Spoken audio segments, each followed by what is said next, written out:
여러분들은 다 성경에 기록된 것이 하나님의 말씀이라고 믿습니까? 믿으시죠? 저는 이제 100% 믿습니다. 저는 이 말씀을 하나님의 절대적인 진리고 하나님의 영광 가운데 기록된 놀라운 하나님의 말씀이라는 것을 이제 100% 믿습니다. 여러분도 아멘이시죠? 그럼 제가 성경에 어떤 말씀을 읽어도 다 아멘 하실 수 있는 겁니다. 디모데전서 2장 11절 12절 말씀인데 특히 여자분들 아멘 하시기 바랍니다. 제가 말씀을 하나도 틀리지 않고 읽겠습니다. 여자는 일체 순종함으로 조용히 배우라. 여자가 가르치는 것과 남자를 주관하는 것을 허락하지 아니하노니 오직 조용할지니라. 뭐 남자분들은 자신 있게 아멘해도 여자분들은 뭐 아멘하기 쉽지 않을 것입니다. 제가 분명히 한 단어도 안 틀리게 읽었죠. 그러니까 이런 것들을 우리가 어떻게 해석해야 하냐라는 것이죠. 근데 이게 분명히 성경에 있습니다.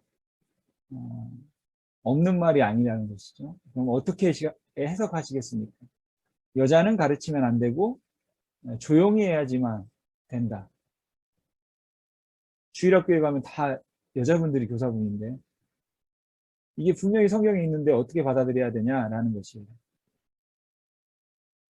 근데 이 위로 가면 디모데전서 2장 9절을 한번 보겠습니다. 또 이와 같이 여자들도 단정하게 옷을 입으며, 이거는 동의하시죠? 옷을 단정하게 입는 것은 뭐 대부분 동의할 겁니다. 소박함과 정절로서 자기를 단장하고, 뭐 이것도 동의하는 내용이죠. 그런데 그 다음을 보십시오. 따은 머리와 금이나 진주나 값진 옷으로 하지 말고 라고 되어 있습니다. 그러니까 이제부터 여자분들은 머리 따으면 안 되는 거예요. 성경에 분명히 나와 있지 않습니까? 머리 따지 말라고. 또 금이나 진주나 값진 옷으로 장식하면 안 됩니다. 그러니까 혹시 여러분들이 교회 가실 때 금이나 진주 하고 가시면 살포시 교회에다 잘 빼놓고 집에 가시면 됩니다. 여러분 이게 분명히 성경에 있는데 이제 이거를 어떻게 해석해야 되느냐라는 것이죠. 조용히 해라. 가르치는 건 안 된다. 여자들은 머리 따지 마라. 금이나 진주나 값진 옷으로 장식하지 마라. 이제 만약 이제 이렇게 된다면 이제 저희 아내가 일하는 제이아트 주얼리는 이제 망할 수도 있겠죠. 매출이 감소한다거나. 근데 오늘 본문은 더 놀랍습니다. 여자들은 둘 중에 하나해라. 머리 다 밀든지 아니면 머리에 두건 쓰고 나와라. 여러분 청주교 이제 성당 생각해 보십시오. 그 여자 성도들이 성당에 갈 때 항상 뭐 쓰고 가냐면 하얀 천 쓰고 이제 미사를 드리죠. 왜냐하면 이 고린도 11장 때문에 그런 것입니다. 그러니까 저희 지혜 여자분들도 교회 갈 때 다 쓰고 가십니까? 안 쓸 거면은 밀면 됩니다. 선택은 두 개밖에 없어요. 밀던가 쓰던가. 오늘 고린도전서 11장에 분명히 나오죠. 그럼 이걸 어떻게 받아들여야 하나요? 그래서 오늘 이거를 좀 우리가 나누려고 합니다. 여러분 성경은 해석이 필요한 책입니다. 물론 해석을 안 해도 알 수 있는 부분이 분명히 있죠. 그러나 그렇지 않은 부분도 많다라는 것이에요. 여러분 저는 오늘 이 말씀을 정말 하나님이 100% 영감된 절대적인 진리로 믿는 사람입니다. 근데 여러분 우리 가운데 어떤 오해가 있냐면 나는 성경을 문자 그대로 다 믿는다. 이제 그 말이 오해가 많습니다. 물론 예수 그리스도가 하신 기적 모두가 맞죠. 그러나 여러분 나는 문자 그대로 믿어. 이거는 굉장히 위험한 신앙입니다. 절대 그러시면 안 된다라는 거죠. 어떤 분들은 문자 그대로 믿는다고 말씀하시면서도 뭐 돼지고기 잘 드시더라고요. 분명히 레이기에 의하면 돼지고기 먹지 말라고 했는데 맛있게 잘 먹습니다. 문자 그대로 믿는다고 하면서도. 여러분, 나는 성경을 100% 문자 그대로 믿는 사람이야, 문자 그대로 사는 사람이야, 겉으로 볼 때는 굉장히 좋은 것처럼, 믿음이 큰 것처럼 느껴집니다. 그렇지 않습니다. 어떻게 보면 그런 분들이 이단에 빠지기 제일 쉬운 사람이다라는 것이죠. 그리고 그렇게 말하면서도 아까 얘기한 것처럼 돼지고기나 손짓국을 아주 맛있게 잘 드시죠. 하나 더 말해볼까요? 로마서 16장에는 사도 바울이 이렇게 명령하고 있습니다. 성도들은 서로 거룩한 입맞춤을 하라라고 되어 있어요. 문자 그대로 믿는다면, 문자 그대로 산다면, 이제 저희가 다음에 만날 때는 뭐 인사, 목례하지 말고 입맞춤을 해야 되는 거죠. 왜냐하면 성경에 이렇게 기록되어 있기 때문이죠. 그래서 성경은 해석이 필요한 것입니다. 그럼 먼저 이거부터 좀 짚고 넘어가도록 하겠습니다. 여러분, 앞에 읽었던 디모데전서는 하나님의 영감으로 사도 바울이 기록한 성경입니다. 누구에게 기록했냐면 디모데에게 기록했죠. 근데 이때 디모데가 어디에 있었는지가 중요한데 에베소에서 목회하고 있었습니다.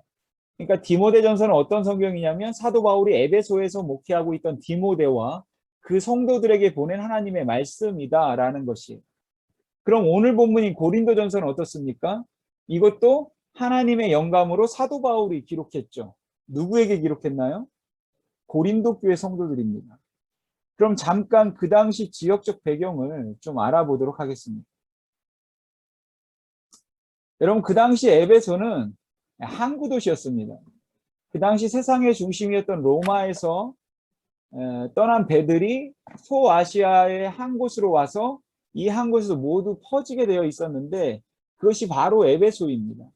그래서 이곳이 굉장히 유명했어요. 왜냐하면 모든 도시들의 배가 이곳으로 다 모이기 때문에 그렇죠. 그리고 이곳에서 다시 이제 각 지역으로 퍼지게 되어 있었기 때문입니다.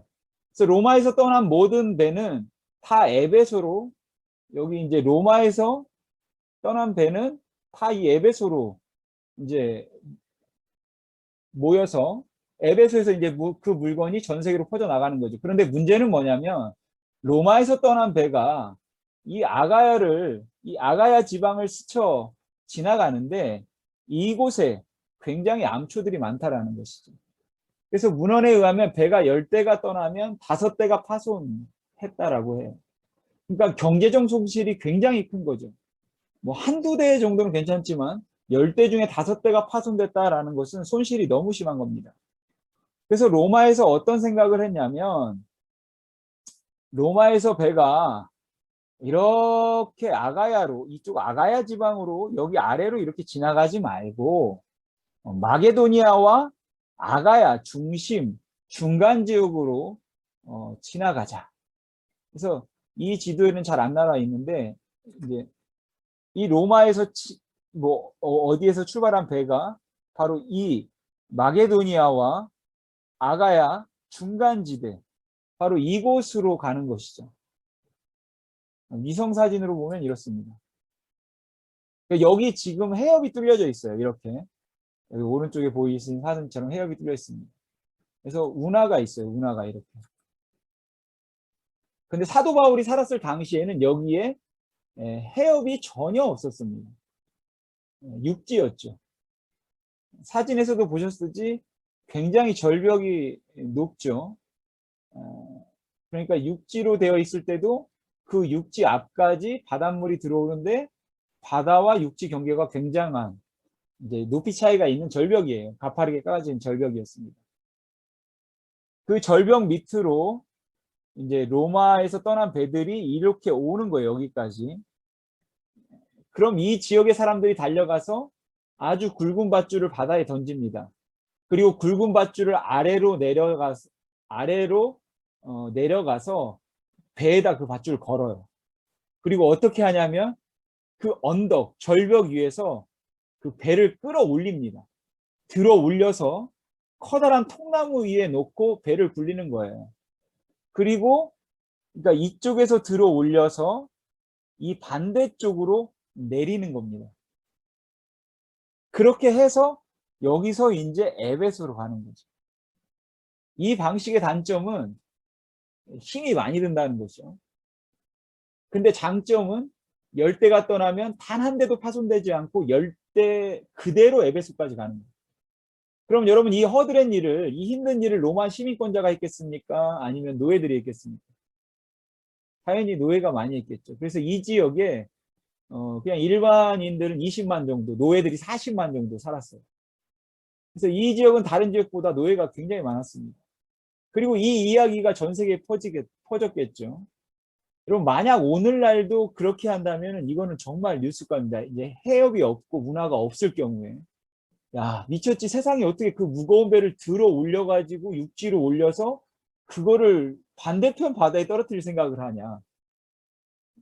지금 해도 굉장히 놀랄 일이에요. 그나마 그래도 지금이야 뭐 크레인이나 뭐 골리앗 크레인 뭐 그런 것들을 이용해서 할 수 있는 장비가 있으니 그나마 낫지만 그 당시는 그런 게 전혀 없다라는 것이죠. 그러니까 안 유명해질래야 안 유명해질 수가 없습니다. 그래서 이 지역이 갑자기 유명해졌는데 그것이 바로 오늘 본문 성경의 수신지 바로 고린도입니다.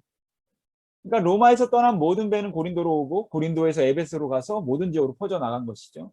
그래서 사도 바울이 살았을 당시에 굉장히 유명한 도시들이 있었는데 하나는 로마, 하나는 고린도, 하나는 에베소. 이 지역은 이름만 들어도 아는 굉장히 유명한 도시들입니다. 근데 이 고린도와 에베소가 유명하게 된 또 다른 이유가 있습니다. 그것은 이 에베소와 고린도는 다른 지역에 비해서 여자 신을 섬기는 것이었어요. 여러분 이 당시 로마 지역의 다른 도시들은 다 대부분 남자 신을 섬겼습니다. 남자 우상을 섬겼어요. 그런데 유독 에베소와 고린도만큼은 여자 신을 섬기는 것이었죠. 에베소에서 섬겼던 여자 신의 이름은 사도행전에 나오는데 아데미 여신입니다. 그리고 고린도에서 섬겼던 여자 신은 아프로디테예요. 이렇게 다른 도시는 다 남자 신을 섬겼는데 유독 에베소와 고린도만큼은 여자 신을 섬겼던 것이죠. 그런데 이 여자 신들이 굉장히 독특한 것이에요. 보통 남자 신을 섬기는 성전에서는 남자 사제들이 많습니다. 그런데 이 두 도시는 여자 신이기 때문에 남자 사제가 아니라 여자 사제들이 많이 있었어요. 문헌에 의하면 에베소와 고린도의 여자 사제들이 각각 1000명씩 있었다고 합니다. 여러분 성도 수가 1000명이 아니라 사제 수가 1000명. 그러니까 뭐 지금으로 말하면 절로 말하면 스님들이 1000명, 교회로 말하면 교육자가 1000명 이런 거예요. 굉장히 많은 것이죠. 그리고 이렇게 많았던 이유는 이제 그들의 독특한 예배 방식 때문에 그런 것이죠.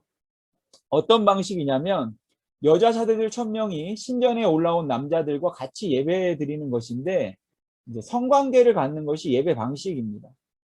지금도 에베소에 가시면 그 신전 밑에 조그만 골방들이 굉장히 많다고 해요. 그러니까 여자 사제들이 올라온 남사들과 그 골방에 들어가서 성관계를 갖는 것이죠. 이제 음란한 것이죠, 굉장히. 근데 구약에도 그렇고 대부분 이방의 예배 방식은 대부분 이런 방식이었어요. 이방 신에 대한 예배 방식이에요. 그리고 이것은 아데미나 아프로디테를 예배할 때 이제 똑같이 행했던 방식입니다. 그러니까 신전을 섬기는 여자 사제들이지만 다른 말로 정확히 말하면은 이제 신전 창녀들인 것인데, 즉 신전 창녀들이 각각 1000명씩 있는 것이죠.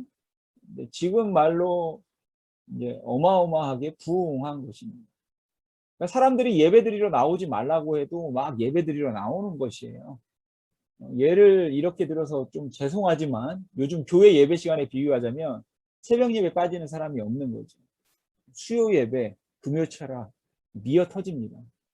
아, 나 오늘 예배 안 드렸는데 집에 왔다가도 다시 예배 드리고 이제 집에 가고. 근데 이 에베소 지역에서 걸어가다 보면 아데미를 섬기는 신전 창녀인지 아닌지 한눈에 알아볼 수 있습니다. 이 에베소 지역에서 걸어가는데 어떤 여자들이 머리를 닦고 다니고 온갖 금은 보석으로 장식하고 다니면 100% 아데미 신전 창녀들이에요. 다른 지역 말고 이 에베소 지역에서. 여러분 디모데전서는 사도 바울이 이 에베소에서 목회하고 있던 디모데에게 보낸 하나님의 말씀입니다. 거기서 이렇게 말하는 것이에요. 야 디모데야, 너 참 잘하는데 참 너 여자 성도들에게 이렇게 말 좀 해라. 제발 머리 좀 닦고 다니지 말고 온갖 금은 보석으로 장식하고 다니지 말라 그래. 이 말은 누구처럼 하고 다니지 말라는 것이냐면 신전 창녀들처럼 하고 다니지 말라라는 것이에요. 근데 여러분 꼭 기억하십시오. 사도 바울이 우리가 가진 신약 성경의 13개의 서신을 기록했습니다. 이 13서신 가운데 여자들 머리 못 닦게 해라. 금은보석으로 장식하지 말라 그래라. 그건 오직 한 곳 디모데전서에서만 말해요. 로마서, 빌립보서, 골로새, 데살로니가 전서, 사도 바울이 쓴 모든 성경에서 야, 여자들 절대 머리 따면 안 된다. 여자들 절대로 금은보석 장식하면 안 돼. 라고 말하는 게 아니라 오직 에베소에 보낸 디모데전서에서만 그렇게 말한다라는 것이죠. 이거를 중요하게 이제 기억하셔야 합니다. 그리고 오늘 본문인 고린도전서는 고린도에 보낸 편지입니다. 오늘 본문에서 사도 바울이 뭐라고 말했습니까? 여자들 교회 나올 때 다 머리 밀어라. 아니면 머리에 두건 써라. 눈치채셨을 것 같은데 조금 설명해 드리겠습니다. 사도 바울이 이 고린도 지역을 2차 전도 여행 때 가서 1년 6개월 동안 머물면서 진짜 힘이 지나도록 복음을 증거합니다. 그렇게 열심히 복음을 증거하고 다시 안디옥으로 돌아왔습니다. 근데 사도 바울이 떠난 다음에 전혀 예상치 못했던 일이 벌어졌어요. 그게 뭐냐면 이 아프로디테 신년 창녀들이 교회에 나오기 시작한 것이에요. 근데 어떻게 알았냐? 이 사람들이 창녀인지 아닌지 어떻게 알았냐? 쉽게 알 수 있습니다. 여러분 오늘날도 길거리를 지나다니시다 보면 이분이 스님인지 아닌지 알 수 있으세요? 없으세요? 어떻게 알죠? 옷 입은 거하고 머리 보면 알죠.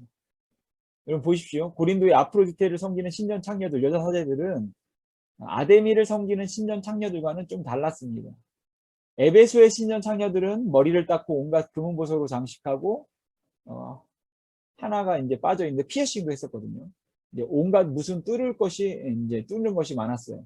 아데미 신전 창녀들은 근데 아프로디테 창녀들은 절대 머리를 닦지 않았습니다. 왜냐하면 머리를 밀고 다녔기 때문에.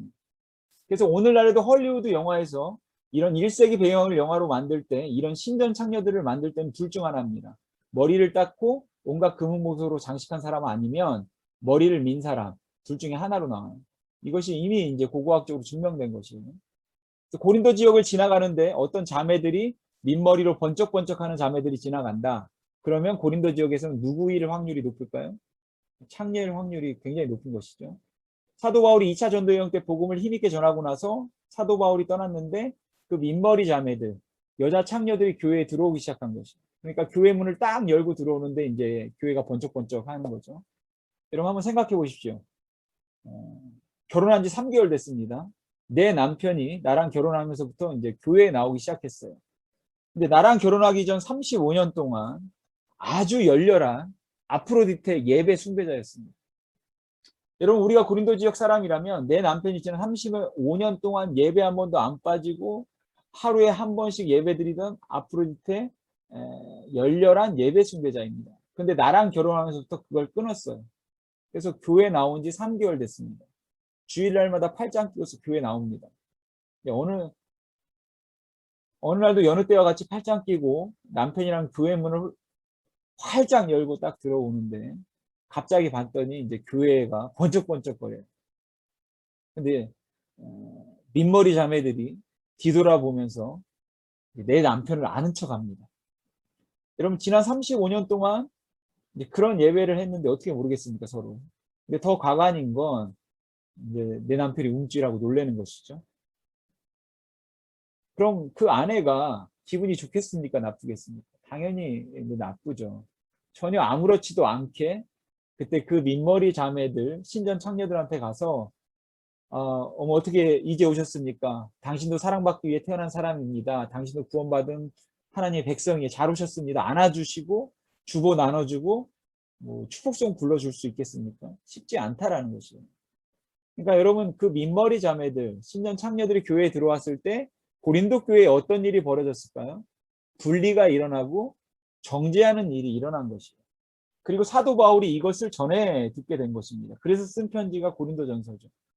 그리고 사도 바울이 그 문제에 대해서 이렇게 얘기하는 겁니다. 야, 내가 들었다. 이제부터 잘 들어라.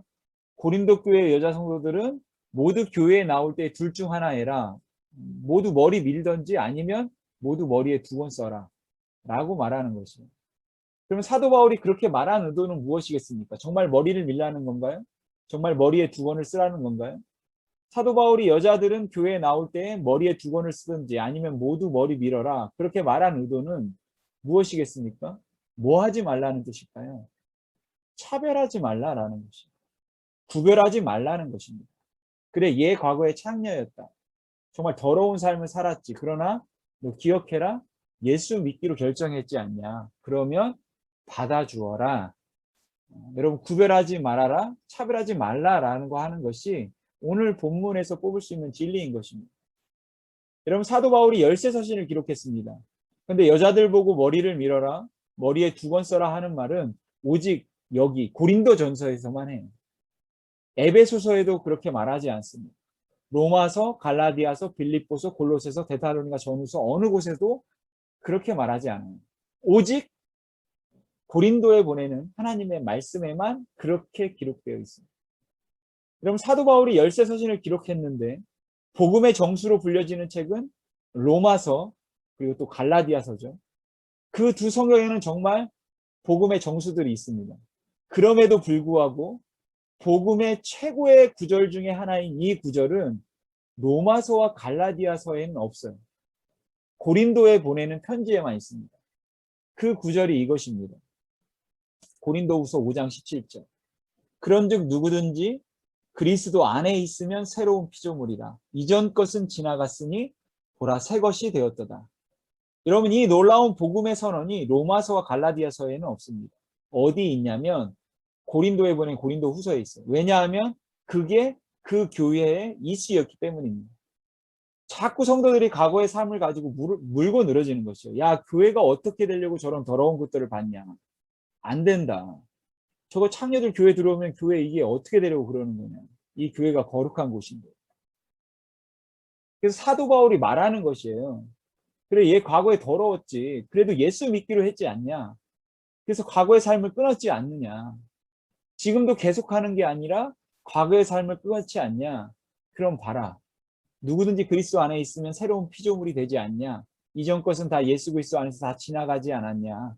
봐라 얘도 새 사람이다. 그러니까 너희가 성도로 받아줘라. 그리고 그게 오늘 본문의 핵심인 것이죠. 이것을 중심으로 좀 제가 정리를 해드리겠습니다. 여러분 성경의 저자는 하나님이십니다. 이거는 절대로 거부하면 안 되는 진리죠. 그 성경의 저자가 하나님이 인간 저자에게 영감을 불어넣으세요. 사도 바울에게. 그리고 바울이 고린도전서를 기록합니다. 생각해 보십시오. 사도 바울이 2000년 전에 고린도전서를 기록할 때 2021년 7월에 저기 CBMC 여수중앙지의 사람들이 하나님의 말씀을 상고할 거야. 아 그럼 내가 그 사람들을 위해서 고린도전서를 기록해야지. 여러분 사도 바울이 이렇게 하고 기록했을까요? 안 했을까요? 그럴 리가 없죠. 그럼 사도 바울은 이 고린도전서를 기록할 때 누구를 염두에 두고 이 말씀을 기록했겠습니까? 당연히 고린도 교회 성도들입니다. 근데 2021년을 사는 우리들은 이 고린도 교회 성도들과 성경 사이에 있나요? 아니면 이들 뒤에 있나요? 우리는 이들 뒤에 있어요. 그러니까 이 성경을 지금 나의 언어와 나의 문화로 이해해 보면 어떻게 되는 겁니까? 그렇게 하면 안 되는 겁니다. 절대 안 돼요. 그게 절대로 바른 신앙이 아니다라는 것이죠. 그러니까 이단들이 이런 것들 가지고 속이는 것이에요. 야, 너 이거 성경에 기록되어 있잖아. 너 이거 왜 안 지키냐? 문자대로. 100% 그렇게 달려들거든요, 이단들이. 근데 여러분, 그것이 오늘 말씀에 비춰보면 얼마나 어리석은 것입니까? 물론 문자 그대로 해석하고 바로 가져와도 되는 부분도 있습니다. 그러나 성경의 대부분의 곳에서 그 당시의 문화, 그 당시의 상황, 그 당시의 배경, 그 당시의 문제 등을 알아야 해석이 가능한 것입니다. 여러분 성경은 지금 나의 언어로, 또 나의 경험으로, 또 나의 상식으로, 나의 문화로 바로 해석하시면 안 됩니다. 그 시대 사람들의 언어로, 그 시대 사람의 문화로, 그 시대의 상식으로, 그 시대의 배경으로 해석해야 되는 것이에요. 그리고 그게 1차적 해석에서 21세기를 사는 나에게 이제 진리를 가져와야 되는 것이죠. 그러니까 오늘 본문 여자들은 머리를 밀거나 두건을 써라 라는 말은 나에게 직접 가져오면 안 되는 것이죠. 여러분 그 본문은 누구에게 의미가 있는 것인가요? 고린도 교회 성도들입니다. 그럼 나에게 가져와야 되는 진리는 무엇인가요? 분리하지 마라. 차별하면 안 된다. 누구든지 그리스도 안에 있으면 새로운 피조물이 된다. 여러분 그 진리를 나에게 가져야지만 되는 것입니다. 그러니까 여러분 교회는 어때야 되는 것입니까? 뭐 기독교 공동체도 뭐 다르지 않다고 생각하는데 차별하면 안 되는 것이에요. 누구든지 교회로 와서 함께 예배 드릴 수 있는 것이고 누구든지 기독교 공동체로 와서 함께 교제할 수 있는 것이죠. 그럼 이런 질문을 할 수 있겠죠. 정말 아무나 다 받아줘야 되냐? 과거에 나쁜 짓 많이 했는데 그 사람이 정말로 새로운 피조물이 되었는지 어떻게 아냐? 교회에 나와서도 또 그렇게 나쁜 짓을 계속하면 어떻게 하냐? 그럴 때도 분리하지 말고 차별하지 말고 받아줘야 되냐? 이런 의문이 들죠. 마태복음 18장을 보면 우리가 그것을 어떻게 해결해야 되는지 알 수 있습니다. 마태복음 18장 15절 17절 말씀 보면 내 형제가 죄를 범하거든 가서 너와 그 사람과만 상대하여 권고하라. 만일 들으면 내가 내 형제를 얻을 것이요. 만일 듣지 않거든 한두 사람을 데리고 와서 두세 증인의 입으로 말마다 확증하게 하라. 만일 그들의 말도 듣지 않거든 교회의 말하고 교회의 말도 듣지 않거든 이방인과 세리와 같이 여기라. 이 구절은 교회의 치리에 관한 구절입니다. 이게 기독교 공동체의 기준이 되는 것은 아니지만 어느 정도 가이드라인은 줄 수 있다라고 생각해요. 그래서 지금부터 교회를 기준으로 이제 말씀을 드리겠어요. 예수님께서 지금 범죄한 자가 교회의 말도 듣지 않거든 이방인과 세리와 같이 여기라고 말씀하시는 것입니다. 그러니까 교회 안에서 반드시 그 치리가 있어야 된다는 뭐 요즘 교회는 뭐 치리가 아예 없어졌죠. 근데 여러분 교회의 3요소가 있는데 교회의 3요소가 무엇이냐면 말씀, 성례, 치리. 교회의 3요소에 치리가 들어있습니다. 그만큼 교회에서 치리가 중요합니다. 그러니까 차별하지 않는 것이 교회죠. 그러나 그 차별을 받지 않기 위해서는 당사자의 책임과 의무가 있는 것이고 그것이 안 될 때에는 치리가 있어야 된다는 것이죠. 그러니까 성경적인 교리가 아닌 것을 가지고 사람을 혼란케 하는 사람, 성경에 근거하여 하나님의 자녀로 하지 말아야 할 것을 하는 사람, 또 교회에 오는 사람 중에 뭐 사기치러 장사하러 나오는 사람들도 있겠죠. 그래서 그걸로 교회들에게 계속해서 피해를 입히고 다니는 사람, 그리고 교회의 연합과 하나됨, 통일을 방해하는 자들, 이간질하고 분열을 일으키는 사람들, 그런 사람들이 교회의 공동체에 나타나게 될 때 치리를 해야 된다라는 것입니다. 그러나 치리를 할 때 이것만은 우리가 꼭 기억해야 하는 것이죠. 여러분, 우리가 누구의 죄를 지적하고 징계를 내릴 수 있는 자들인가요? 사실 우리는 모두 치리의 대상자들이죠. 그러나 예수 안에서 하나님이 우리를 살리신 것입니다. 우리 죄를 예수가 안고 십자가에 죽으심으로 그 치리를 당하심으로 지금 우리가 이렇게 교회가 되어 있는 것이에요. 나의 하나님 어찌하여 나를 버리십니까? 라고 하면서 영원히 이를 갈며 지옥불에서 고통당해야 하는 우리들을 예수 안에서 다시 살리신 것이죠. 그리고 우리를 거룩하고 흠이 없게 하시려고 우리의 삶에 간섭을 하십니다. 그래서 여러분 교회의 치리는 하나님은 우리를 그냥 버려두지 않고 우리의 삶을 간접하여서 우리가 버려야 할 것, 고쳐야 할 것들을 다루고 계시며 해결하고 계신다는 것을 나타내는 것이에요. 그래서 하나님은 우리를 그냥 버려두지 않으시고 간섭하셔서 천국에 데리고 가십니다. 그러니까 치리는 벌을 내리는 것이 목적이 아니라 돌이켜 거룩하게 만드는 것이 목적이에요. 그 사실을 교회의 치리를 통해서 우리가 깨달아야 하는 것이죠. 여러분 교회는 뭐 여러분들 다 아시겠지만 부자들만 나오는 것도 아니고 가난한 자들만 위한 것도 아니고 능력 있는 자들만 나오는 것도 아니고 능력이 없는 자들만 위한 것도 아니에요. 사회적으로 죄가 없는 깨끗한 자들만 위한 것도 아니며 사회적으로 죄가 있는 더러운 자들만을 위한 것도 아니에요. 교회는 차별이 없이 누구나 와서 함께 교제하고 예배 드리는 곳이죠. 물론 그 안에 다양한 사람들이 있죠. 그래서 다를 수 있습니다. 그러나 그것이 틀린 것은 아니죠. 중요한 것은 다르지만 모두가 이전 것은 지나가고 예수 그리스도 안에서 새 것이 된 새로운 피조물이라는 것이에요. 근데 그 안에 틀린 사람이 나타날 수 있죠. 그리고 그럴 때 필요한 것이 치리입니다. 그러나 그 치리를 할 때도 그 기본은 사랑인 것이죠. 사랑의 기본을 둔 치리. 긍휼로 감싸서 이 사람을 뭐 치리해가지고 뭐 어떻게 하겠다, 뭐 떨쳐내겠다는 것이 아니라 긍휼로 감싸서 거룩의 길로 인도하겠다. 그것이 치리이지 무조건 그 사람을 몰아내고 말겠다는 악한 감정의 표현으로서 징계만을 목적으로 둔 게 치리가 아니다라는 것이죠. 왜냐하면 우리 모두가 어떻기 때문입니까? 원래 우리 모두가 치리 대상이고 하나님께서 우리를 치리하셔도 하나님께 치리를 당해도 우리 모두가 할 말이 없기 때문이에요. 그러나 예수 그리스도의 은혜로 이 자리에 앉아 우리가 하나님께 예배드리는 것이니까 사실 누가 누구를 정죄할 수 있는 그런 사람들은 아니기 때문이죠.